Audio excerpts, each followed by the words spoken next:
The Battle of Vimy Ridge is one of the most iconic moments in Canadian history. For the first time, all four divisions of the Canadian Army worked together to capture the heavily fortified ridge that had been taken by the Germans only 2 months into the war. Neither the French nor the British had been able to capture the ridge, although they had both tried and had both suffered losses numbering in the 100,000s. Despite the massive loss of life and number of casualties, this was nothing compared to the casualties of previous French and British attempts. So, how did Canada do it? For this battle, Byng and Currie decided to use the creeping barrage tactic. The creeping barrage consists of artillery firing to a fixed location and advancing every few minutes by a preset distance. The infantry would follow, staying just behind the cover of heavy shelling.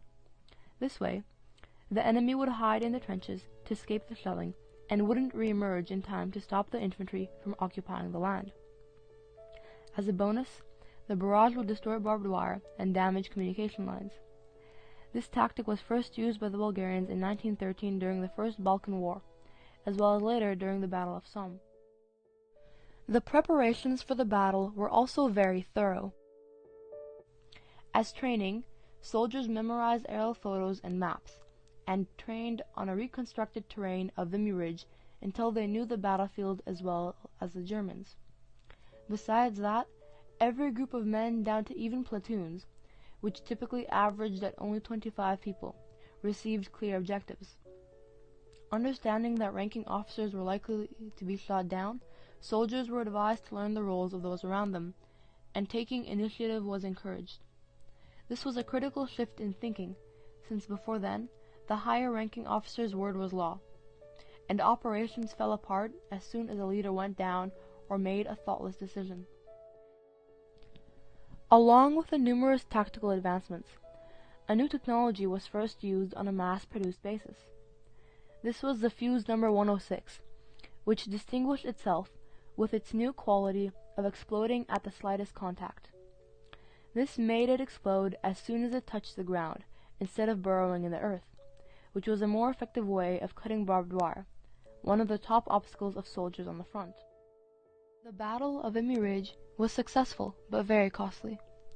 Within 4 days, 3,598 Canadian soldiers died, with over 10,600 overall casualties. The battle itself happened exactly the way Byng and Currie had envisioned it, all due to the thorough training of the troops, which had barely been done before Vimy Ridge. Everything that happened, such as the 4th Division struggling to capture the highest points of elevation, was planned for, and so appropriate measures were taken with little fuss. At the end of the 4-day battle, on April 12th, the Canadian Corps had captured 7 miles, the most that had been gained by the Entente throughout the entire war. On the home front, this was front-page news, and news outlets throughout Canada, America, and Britain relished the opportunity to boast about such a fantastic victory and raise morale. The Battle of Vimy Ridge had some negative consequences as well, particularly on the home front and in politics. At the beginning of the war, the Canadian Prime Minister Sir Robert Borden promised that conscription would not be enforced. That was a reasonable claim, since so many volunteers showed up that some had to be turned away. The Canadian Corps received a steady flow of volunteers for a while longer, until the novelty faded, and citizens began to wake up to the reality of war. This was distressing to Prime Minister Borden, who was very committed to the war effort because he believed it could grant Canada the rank of a sovereign nation.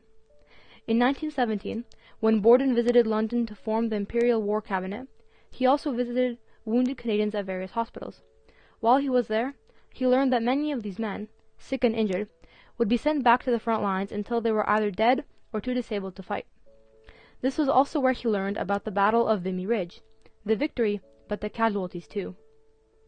Only a short while later, he heard about the United States' plans to raise 2 million soldiers via a conscription act.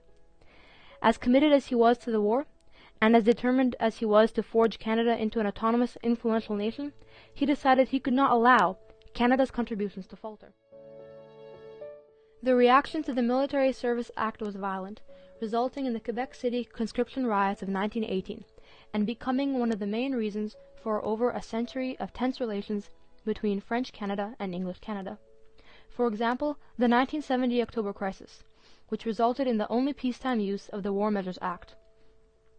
The Quebec City conscription riots started with the assaulting of several officers by a crowd, escalated when Quebec City's military registration office was set on fire, and finally climaxed when the military began moving through the city to break up gatherings of civilians who threw bricks, ice, and improvised missiles at them. The riots were over by April 1st, 1918, but the attitudes caused by the relationship between French Canada and English Canada back then are still prevalent today. Once the war was over, the country started planning for the Treaty of Versailles, a post-war council where they would decide on who would keep what land and who would pay what reparations. The Prime Minister demanded that Canada should also have a seat at the council, since Canada had lost more men than some other countries had sent. The representatives of other countries reluctantly agreed, and Canada was given a seat at the Treaty of Versailles and the League of Nations.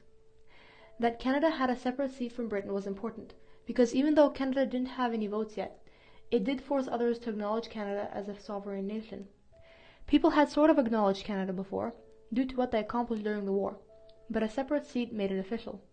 Although Canada had participated in many bloody battles, Vimy Ridge was the one most known as Canada's victory, and therefore the one most responsible for Canada's reputation after the war as a powerful military force.